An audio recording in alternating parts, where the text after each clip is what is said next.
Olá pessoal, tudo bem com vocês? Espero que sim. Vamos a mais uma aula de geografia. Dessa vez vamos falar sobre Guerra Fria, né? Um tema bastante comentado. Acredito que vocês já tenham visto. Vamos ver agora de uma forma diferente, com novas informações. Vamos lá, Guerra Fria na tela aí.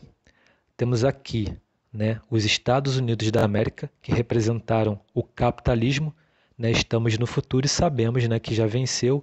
O capitalismo é o sistema hoje que domina, né, o nosso mundo contemporâneo.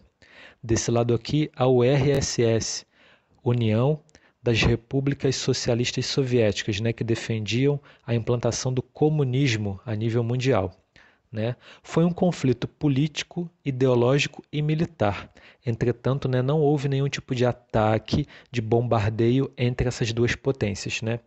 Eles foram para a corrida armamentista, né, eles foram se equipando, um se equipando mais do que o outro, com armas, né, bombas e tudo mais, esperando talvez um possível ataque do inimigo.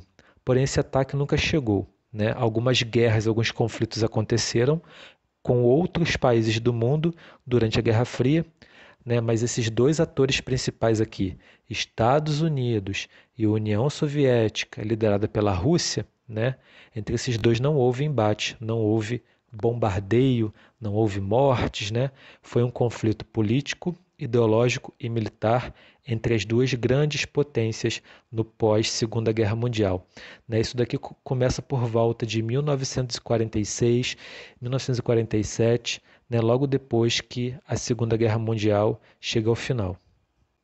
Nós temos o fim da Segunda Guerra Mundial, né? O primeiro ato foi o ataque nuclear dos Estados Unidos ao Japão, o enfraquecimento das grandes potências europeias, a emergência de duas grandes potências, nos Estados Unidos representando o capitalismo, e nós vimos que a União Soviética, o comunismo, né? Essa bipolaridade mundial começa a acontecer, né? São esses dois polos, Estados Unidos e União Soviética. A disputa pela hegemonia mundial, eles queriam, né, dominar o mundo, um mais do que o outro, e aí começa a Guerra Fria.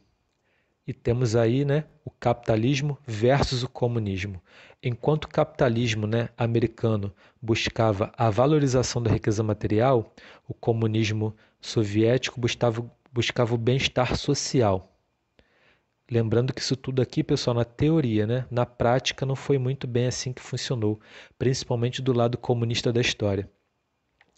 O lado capitalista, né, prezava o individualismo, enquanto o comunismo a igualdade. O capitalismo o consumismo, enquanto comunismo o coletivismo, né, e a simplicidade. O capitalismo pregava a democracia, enquanto o comunismo a estatização, né?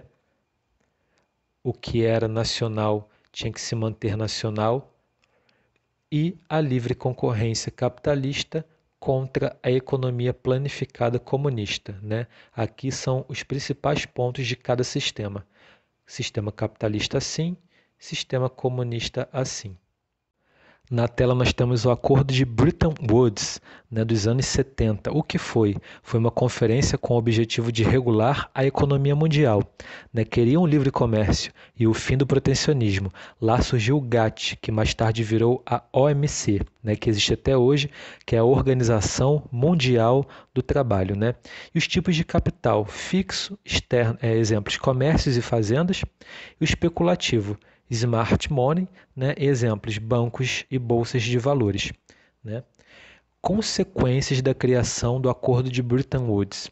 Criação do BIRD, né? Banco Internacional para Reconstrução e Desenvolvimento, que cedia empréstimo para infraestrutura. Né? E a criação do FMI, empréstimos para crises, né? Que é FMI, Fundo Monetário Internacional. Tanto que o nosso país, o Brasil, deve ao FMI, né, alguns valores devido a empréstimos que o Brasil fez já de décadas atrás, né, e essa dívida perdura até os dias de hoje. Né? E os tipos de protecionismo, né, de proteções que os países fazem, né, para proteger suas economias. Os tarifários, aumentar as barreiras alfandegárias, e os não tarifários, protecionismo social e sanitário.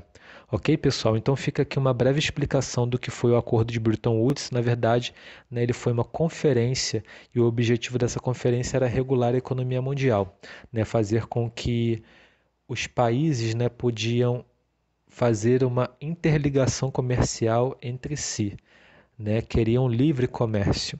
E a gente vê aí na tela as consequências, né?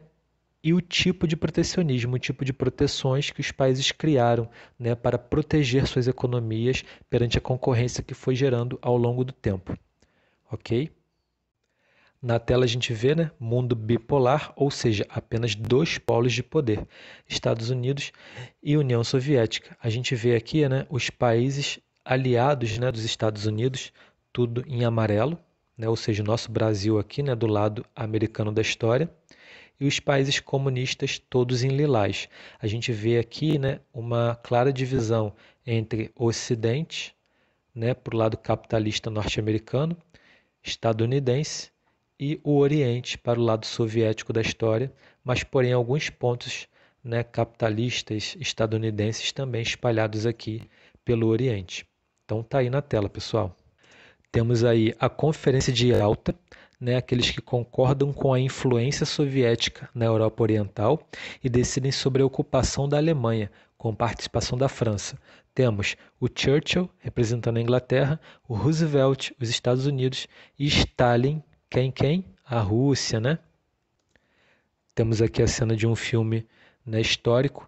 Rock Balboa estaria representando os Estados Unidos, né? A gente pode ver pelo short.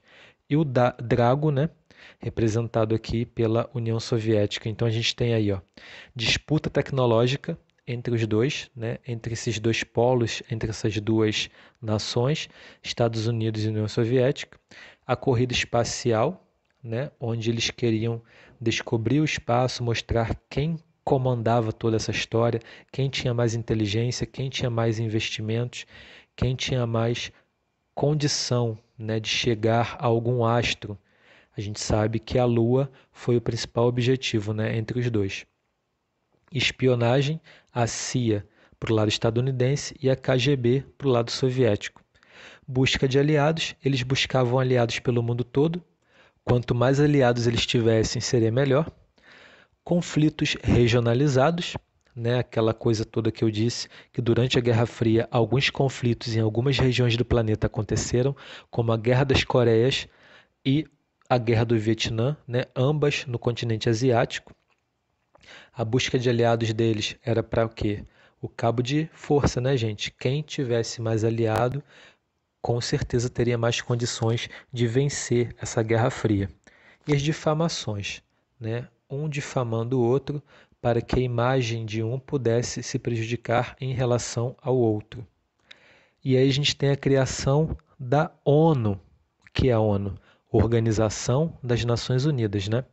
Em 1945, a Conferência de São Francisco, a Organização das Nações Unidas substitui a Liga das Nações, visando garantir a paz mundial, né, após a Segunda Guerra Mundial. Agora a gente deveria entrar num período de paz, né, e lutar pelo fim das misérias do mundo.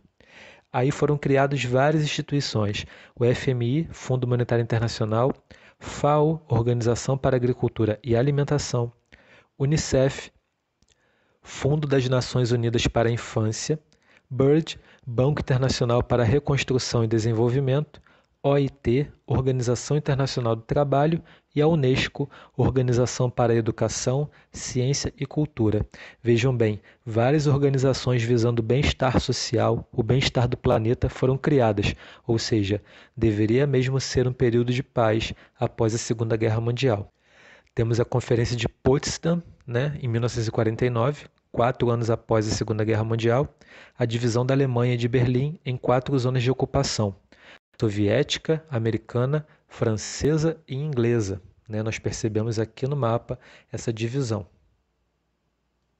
Francesa, alemã, aqui em cima a inglesa e aqui a americana, a zona americana. Tá? Aqui a gente consegue observar isso claramente nesse mapa. Na tela nós temos a divisão da Alemanha, né? Aqui a gente tem o ícone, né, dessa divisão, que foi o Muro de Berlim. Aqui nós temos a construção e aqui nós temos já ele de pé, né, totalmente imponente ali, lembrando essa época da sua existência.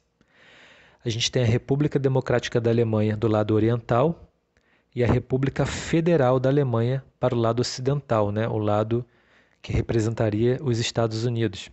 Berlim, que é a capital, se torna o principal alvo de investimentos norte-americanos e obtém grande desenvolvimento, né? Hoje a Alemanha é o quarto país mais rico do mundo, né? É o líder da União Europeia, é o país mais rico da Europa. Em 1961, para conter a migração oriental-ocidental, os comunistas constroem um muro dividindo a cidade. E aqui na tela nós temos, né, planos econômicos, estratégias econômicas para conseguir aliados, né, para tentar vencer essa Guerra Fria. Nós temos a criação do Plano Marshall, né, referente aos Estados Unidos em 1947. Foi um plano econômico de auxílio aos países europeus ocidentais, reduzindo assim a possível influência soviética, ou seja, eles queriam de toda a forma evitar que esses países pudessem se aliar à União Soviética. Por isso criaram o Plano Marshall, né, com essa estratégia em 1947. 2 anos depois, né, chega atrasado o Comecon, Conselho para Assistência Econômica Mútua, né, ou seja, foi uma cópia, né, de uma estratégia americana, nesse caso aqui agora é soviético, né, o Comecon é uma estratégia soviética considerada a versão soviética do Plano Marshall, né? O Plano Marshall americano tentou da sua forma e 2 anos depois a União Soviética cria a Comecon para também lançar uma estratégia econômica aí nesse conflito de Guerra Fria. Pessoal, essa aula fica por aqui. Na próxima aula nós vamos dar continuidade a esse tema. Okay. Qualquer dúvida que vocês tiverem, coloque no post ou entre em contato comigo. Nós nos vemos na próxima aula. Um abraço para vocês. Até lá.